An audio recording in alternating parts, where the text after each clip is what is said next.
people might want to hear. There we go. Okay, so Dr. Grove is the surgeon that's on call, so he's the one that will be coming to see you. Okay. You might have met him during that hospital stay. Dr. Benz is the one you met in the office the last time. Yes. Less than a year ago. Yes. So I can imagine they probably will discuss things, trying to figure out the best plan for you. Looking at those films from what Dr. Chenier did today. And then, yes, what do we do going forward? Based on the severity of what Dr. Chenier sees, it seems like things have progressed even since you had that heart cath back in July. And so he was concerned enough that, he called Dr. Grove to come in to look at your cath and look at things. And then, yes, what can we do? Obviously, I know the plan a few months ago was to do stents and try to make that not need another surgery, but here we are and things have progressed again. So I do trust Dr. Grove to look at things and give you a good evaluation. And then if he feels like surgery would be your best bet, because you're a young man, you got a lot of life ahead of you. So I like to think so. Yeah, you do. And so it certainly might be something he recommends. So, but like I said, he will look at it and probably talk about it with Dr. Benz and Dr. Chenier. All of them will put their minds together to come up with what would be best for you. Have they looked at how difficult the surgery will be? Well, is it more difficult with the fact that it is a second surgery? It is. So just because it's a little bit more, can be a little bit more complicated going into the sternum the second time, or third or fourth, just because of scar tissue and adhesions. Doesn't mean it can't be done. We do it all the time. But one of the things we do in preparation for that is we get a CT scan of the chest. And that way, just looking at all the structures in the chest and how close everything is, and that way the surgeon knows before going back in to do surgery. So when you go back in that second time, there's a little bit more risk of bleeding just because of those adhesions and scar tissue, but not necessarily. And like I said, we do redo procedures all the time, and people do just fine. So it's just a matter of being a little bit more cautious, knowing that you are would be a redo surgery. Okay? Everything else about it is the same as it was with your last surgery. On the heart-lung machine, going down the middle of the breastbone, taking veins from your leg. Surgery about 4 hours. With it being a redo, make that a little bit longer, maybe make it around 5 to get back into the chest and do the bypasses. In the ICU a couple of days, then on the step down for a few more days. Awesome. My mom's here. So. Oh, perfect. Perfect, guys. Come in. Oh my goodness, it's perfect. Hello. Hi there. Hello. This is my mom and my sister. Hey, I'm Cindy. I'm one of the nurse practitioners that work with the heart surgeon. Okay, hi Cindy. Yeah, you can get comfortable or have a seat or whatever. Like I was telling them, Dr. Grove is the heart surgeon that is on today that Dr. Chenier has called. Dr. Chenier is the cardiologist that did the procedure today, the heart cath, looking for blockages in those vessels. Is that Mark Grove? It is. Okay. It is Mark Grove. Yeah. And so he will take a look at those films and maybe even talk about things with Dr. Chenier, and then, like I said, trying to come up with what the best plan is. You've got a lot of moving parts, I guess, to your puzzle. One thing being, I know you had that bleeding issue a few months ago. It seems like the ulcer and stuff is better, though, from repeat scopes. Mm-hmm. And then also the nature of your disease, that you've got blockages in your native arteries and your grafts and some of the stents. So there's a lot of places to be addressed. So Dr. Grove will let you know how complex and what he thinks as far as the number of grafts, bypass grafts that you would need this time. I know you had 3 last time. Right. And so there might be a redo of some of that, and then maybe something new, because I don't think you had one on the right side the last time, and I think you might need something on the right this time. So we'll let the plumber, Dr. Grove, tell us that part of it. Okay. Getting a CT scan of the chest will be one thing we do, just looking at the structures in the chest before doing a repeat heart surgery. So that'll be one thing. A little bit more risk of bleeding going in a second time just because of scar tissue and adhesions that have formed after the first surgery. So a little bit slower entry into the chest, but not necessarily mean a longer hospital stay or ICU stay or anything like that. It just depends on your progress. We kind of, we take it step by step, just like the last time. You're in the ICU for 1 to 2 days on the regular step down for another few days before being discharged. But we do, like I said, take it step by step. If you need longer, obviously, you're in a little bit longer. So, time-wise, time frame, I mean, are we looking to do this week? What's going on with that? So that decision is one that is Dr. Grove's. Now I can tell you that just me reading what Dr. Chenier wrote, he felt like you need it before being discharged. Now does that mean tomorrow, Saturday, Monday? That piece I don't know. That it will be up to Dr. Grove and the schedule and his evaluation. But like I said, I just know that I got from what Dr. Chenier saw, he felt like you need it before being discharged. Just to make sure, because you were having some symptoms, it seemed like, as far as some chest pain and arm pain, and needing some nitroglycerin, and so he was concerned, not wanting you to have a big heart attack. So so Dr. Grove will take a look at schedule and he will tell you that. Where are the blockages? So he has the only thing he has really open well is the Lima graft to the LAD. Okay. But he has, the 2 original vein grafts are occluded. The stent in the left circumflex has disease. The stent to the ramus has disease. And then he's got disease in the right system in those stents as well. So he's got some disease in all the major areas. Okay. Yeah. Well, if you're gonna go big, if I you're gonna know. go big. I know. I know it's definitely been a journey for you. You've had a lot go on. But like I said, the procedure itself, going on the heart-lung machine, harvesting vein. That's the ECMO, right? It's not. It's very much like ECMO. Okay. But it's not technically that. ECMO has a lot of the same principles as the cardiac pulmonary bypass machine that's used during surgery. Okay. It does. It circulates the body, avoiding the heart area so that everything is circulated. But that way their blood's not going to the heart, so the surgeon can work on it. Right. So it is very much like an ECMO machine. Yeah. It oxygenates the blood and does all the exchange and the pumping and everything. Keeps the brain healthy and everything. Exactly. In place of your heart while your heart's being sewed on. Yeah. The chest tubes coming out of the chest, usually 2 or 3 of those. Catheter in your neck with the catheter that goes into your heart to look at the heart function and heart pressures. So all of those things, blood pressure line, all of that stuff is still the same as a few years ago. We haven't, what's tried and true, we continue to do it. We haven't changed any of that process. You go to the CVICU around. Stomach full of tubes and. Yes. The tubes are actually, they're in the chest cavity, but they come out, right below that incision, so kind of like at the top of the stomach area, you're right. Yeah. They go to that collection box next to the bed where we're watching for bleeding. We get your blood type, and that way if you were to need any blood or plasma or platelets or anything like that, we have your blood type in case you need that. Medications, support after surgery. Most people tend to need something for blood pressure support or some medicines to help support the heart function coming off that heart-lung machine. While you have those medicines going, you need to be in the ICU, so that's why I said 1 or 2 days. It just depends on those medicines going through the IV. And then we try to get that breathing tube out the first day, a few hours after surgery. Being a redo, I don't know that it might be a little bit longer, but I anticipate it'll come out within that first 24 hours, just like you did last time.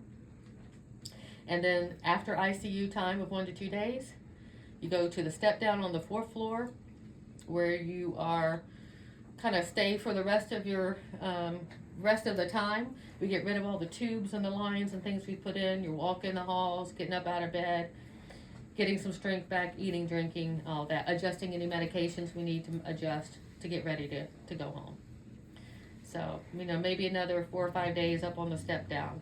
Just depends on the progress. We check the lab work and x-rays and all that stuff every day, seeing how things are.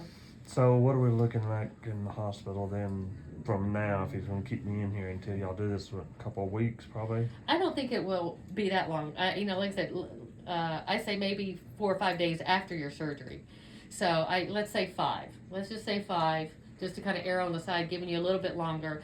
But I'm not going so far to say, oh, you're going to need a week or 2 weeks.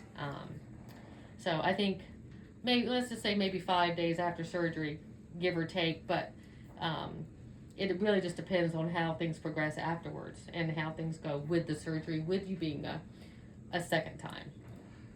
So surgery is a definitive, and there's no getting around that. That is the impression I got from reading what Dr. Chenier wrote. Okay. He felt like that he would be best served by that he Okay. did not have any options for more stents based on what Dr. Chenier wrote. And he said, that's what he said, I feel like he needs the bypass, and I feel like he needs it even before going home. So that's why he's called Dr. Grove. And he is the I guess the judge on that, and giving us the exact as far as what he thinks. So he'll give the final verdict. Right. Yeah. But we're leaning heavily in that direction. So Chenier is the cardiologist. Correct. And Grove will be the surgeon. Correct. Yes. Mm-hmm. Now, was Mark Grove, was he the one that was married to Sumandeep, or was that his brother? I believe that's because she's a doctor as well. Yes, Yes. she's a pediatrician, Yes. yeah. So I believe that's her first name. I just know her by Dr. Grove, but I think that is her first name. I Yeah. think you're right. Yeah. I'm not sure who the other Dr. Grove, Gordon Grove, the brother. I'm not sure who he's married to. But Mark is married to Sumandeep. Yeah. Okay. Yeah. She's so lovely, by the way. Yes, she is. I work in Mayheck, so I know a lot of these. I've met her, I think, maybe seen her a couple of times, and that's why I said I only know by Dr. Grove. I don't, but I do believe that's her first name. So, and yes, she's very nice. Yes. So, and I don't even think I've met the brother, Dr. Gordon Grove. I've seen his I name. always get them mixed I know. up. I see his name in passing and things, and then sometimes people will confuse the two. But it's a little easy knowing he works on joints and my Dr. Grove works on heart. So at least they're both not heart surgeons. That would definitely make it confusing. That would be very confusing. All right. Well. So I think her plan is really. I think what you need is really his evaluation, and like I said, to have him look at things and help you make a plan. So today is Thursday, so Mm-hmm. when will I expect to see Dr. Grove? Is he gonna be in tomorrow? No, he'll come by and see you today. He's Okay. still in the I think he's still finishing up a heart surgery. I hadn't seen the whites of his eyes in a while, so I think he's still in surgery. Yeah, he's still doing a surgery. He's already done a couple today, so he's doing his last surgery. So he will come and see you after that. I don't have the exact time though, but it will be this afternoon. Okay. And I think that will, having his evaluation then will kind of help you know where to go from there, and as far as planning and wrapping your brain around things. Yeah. Well, I mean, it kind of sounds like that, a whole lot of. Well, like I It's said, like, this is the path. You either take the path or you don't take Yeah. the path. and that, like I said, that's the feel I got from what Dr. Chenier's report, what his report said. So yeah, that is the feel I got from what he saw when he did the heart cath, based on the progression of his disease just in the last 9 months. Yeah. Well, let's. So I'm kind of thinking bigger picture here is why am I getting so much? Yeah. I mean, I don't smoke. Yeah. I was like, yeah, I probably don't eat the best in the world, but I'm not like Don't eat that bad. 400 pounds, and Yeah. And I understand what you're saying. And one of the things I saw on your chart is that your father had heart disease at an earlier age. Yes. So that Yeah, early yeah. onset family heart disease leads. That has been one of the things been found to be one of the biggest risk factors. Yes, but he's not. He's 90 now. Well, so- but it was early onset though. It was 60, right? In Yeah. his 60s, so it was a little earlier onset. So that is a contributing factor. But you're right. Smoking is a contributor. High blood pressure, diabetes, especially when it's not controlled. being overweight and diet and those things, you're absolutely right. All those factors go in. And so why is it that maybe all of your numbers and your picture looks exactly the same as this man right next to you, and you have that disease and he doesn't? I have not quite figured out a good rhyme and reason, because like I said, we've got things we can control, and then we've got the family things we can't control. But I've taken care of marathon runners, vegans, non-smokers. Bob Harper, who was the biggest loser and was like Mr. Fitness expert, had major heart disease. That's true. So even in the best of care, taking care of your body and the lifestyle the best you can, it can still happen. So it doesn't necessarily mean anything that you did or didn't do. Now, one of the things, I know that there were times because of that bleeding issue that you were not able to be on some of the Plavix. So, did that contribute? I don't know if it did. I can't say it did or didn't. But I think there's probably a lot of pieces, but I don't know that there's this one smoking gun. I think it's just everything combined into your picture. But like I said, it's not necessarily that you have done all these horrible things to make this happen. Just some people have that kind of bad disease, and that it comes back, and that it comes back that quickly too. And that, and his father actually had his bypass in 2013. Oh, so it wasn't when he was in the 60s then. But I think I saw he had a heart attack or something then. Yeah, he had a very mild heart attack. Okay. And that's when they found the blockage. Mm-hmm. That was in 2013, and he's never had any more issues. Mm-hmm. He does have congestive heart failure Mm-hmm. that they treat and monitor, and he sees a cardiologist. So, No more heart attacks, Yeah. thank God, and Yeah. he's just turned 88. wow. Now he does have dementia. So, you doing all of the things that you have been doing, as far as taking care of yourself, are all good things, and obviously you need to continue to do all of those things. But it does hit some people worse than others, and then you have people who've smoked 2 or 3 packs a day and maybe don't have heart disease. So, Yeah, because I was thinking about just going the opposite direction, taking up smoking. yeah, might as well, right? You might as well eat what you want, smoke, drink, do whatever, right? Yep. Yeah, because you've obviously been doing the things you need to be doing for your heart disease, and obviously it's still continued to Well, be a he's problem. still extremely young, so Yes. he's got a lot more good years to go. Exactly, he does, and that's the whole reason I think we're having this discussion, and that's I think if it were his daddy at the age of 88 there's definitely with more. dementia, hmm There's definitely more to consider for someone that age. You're absolutely right, and but yeah, being but you're still young. yeah, And not I'm only trying to that, get to 88. not exactly. only that, but you're mean as hell.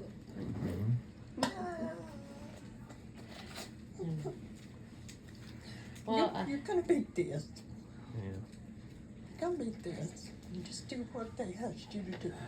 Well, your heart function, although it's a little bit reduced, it's still pretty good, right? And so that's one thing you got working for you, the right and the left side.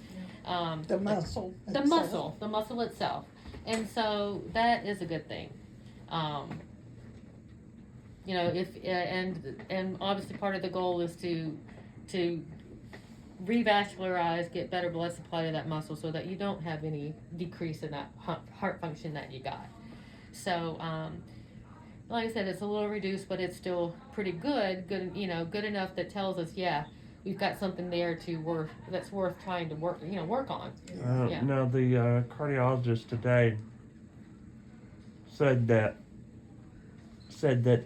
I probably, with this surgery, that I probably wouldn't need the Watchman procedure, right? That's correct. So, the Watchman is that device they put on the left atrial appendage, which is the top part of that left atrium. I think of it like a little closet, and it doesn't, when your heart pumps, it doesn't get a real good ejection of blood out of that little pocket there. And that's where blood can sit and congeal and make a clot if you have AFib. And so the Watchman, putting that on there to help exclude that little closet so you don't have to worry, cut it off, if you will. So you don't have to worry about the blood clot formation. And you don't have to be on blood thinners for somebody who maybe is higher risk of that because of having gastrointestinal bleeding. So, yes, it was a procedure you were talking to Dr. Chenier about doing, but now here we are. We know that we're talking about redo surgery. So while the chest is open, a couple of things that can be done while the chest is open. And one of them is doing essentially a Watchman type procedure. It's a clip, or they either put a clip on or they separate it and sew it off, if you will, and close off that left atrial appendage. It can be done with the chest open. So yes, as long as you're there, let's get everything done, right? So you can have that done. And then there's also a surgical ablation, which they do ablations as well, going up the groin and using a catheter and all of that. But they can do that while the chest is open, where they make surgical cuts in the areas that are more prone to make AFib, so that way to interrupt those abnormal pathways, so that you develop some scar tissue there and keep those abnormal AFib spots from happening, and try to prevent AFib. Now, how bad is it? How bad does the heart have to get before they consider replacement? Right, like heart transplant. Transplants, yeah. So, your heart function is good enough. You're not near there. I mean, we're talking definitely less than 20, and even like in the 10% and less range is where people are talking about other devices and heart transplants. You're at 47.5. You're at 45 to 50% is what of the ejection fraction is what your ultrasound shows, and normal is 55 to 60. So, like I said, that's why I said you're a little bit reduced. So you're not 55. You're 45 to 50. So you're a little bit down, but you're not the 20. You're not the low numbers that we would be that concerned about heart failure or needing a transplant, that kind of thing. We're talking about that, like I said, the numbers are a lot less, 10-ish. So the stents, where they place the stents, they let the blood go into the heart and then the Watchman lets it flow out. Is that? No, so the Watchman is on the outside of the heart, but it's just simply a device that separates that little top part on the left atria. The blockages and that he has and the stents are all inside the arteries that supply the heart muscle. So the heart pumps blood to our whole body, but the heart muscle needs blood too. So it's got arteries that are on the outside of the heart, and so that's what actually gives blood supply to the heart muscle itself. Okay. Yeah. And that's where his blockages are. He's got blockages, like I said, in all these major arteries. The Watchman, this is not the best place, but it kind of is something that goes over here-ish. And like I said, it's something on the outside, just to kind of separate that little closet where the blood clots like to form. So it's a separate thing from what we're talking about. Yeah. It's an umbrella. An umbrella. Yeah. So, a lot of stuff. But I do feel very confident in Dr. Grove's evaluation of you, and he'll be straight with you and tell you what he thinks he can do, and then you'll be in safe hands when we do it. Yeah. Well, I mean, if it's coming, I'm just saying, let's just get it done and get it over with. Yeah. Yeah, because you having some pain with your body, your heart muscle telling you I'm not getting enough. And so, before you do have some kind of an event or a heart attack or loss of muscle, we want to be on the front side of it and try to prevent that. So, I also feel, Doctor, very comfortable, and I think you were in good hands. Now, Dr. Howell put those stents in a few months ago, and then Dr. Chenier today. If he could have done a stent and you've been done and not need anything, he would have done it. Yeah. He would have. It's when he saw things that he didn't feel like he would give you a good outcome. Well, then I would think eventually you can only put so many stents in, and that's another good point. You're exactly right. That's true as well. So yes, you do can't have. put stents in stents. So. Yeah, you do. You've got stents in all of the three major arteries. So you are right. There are a limited number. Now, don't ask me the number because I think that might vary based on the artery, the size, the blockage, the person. But yeah, once you get so many, yes, there's only so much you can do. Then they can, sometimes they go in and can open up a stent too. So there are different things they can do, which is why I say if he could have done something, I feel comfortable that he would have.